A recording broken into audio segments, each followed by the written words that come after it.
Hello दर्शन अनि नमस्ते नमस्कार है सम्पूर्णमा। म यति बेला काठमाडौँको भेन्स हस्पिटलमा छु, बानेश्वरमा छ यो हस्पिटल।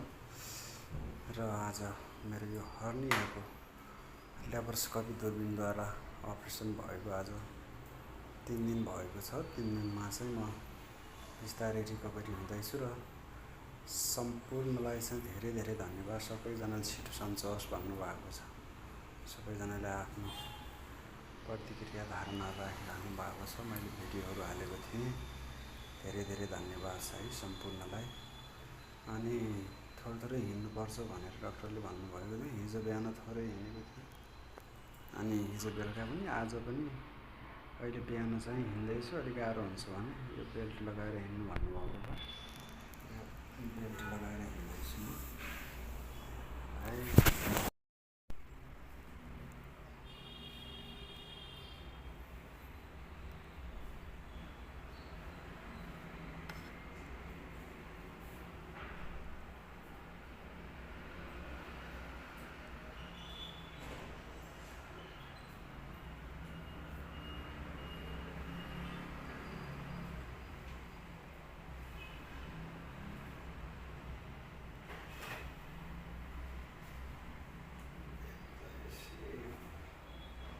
सपोर्ट गर्दो रहेछ बेल्टले।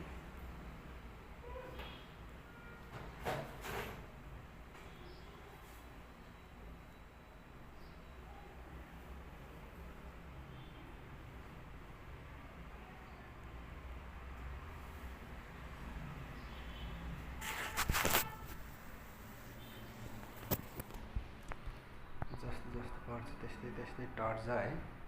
नसोचेकै हुन्छ मान्छेलाई। के सोचेको हुन्छौँ हामीले के भइदिन्छ।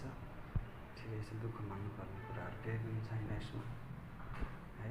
सबैजनाले चाहिँ एकदमै छिटो सन्चो होस् भन्नुभएको छ।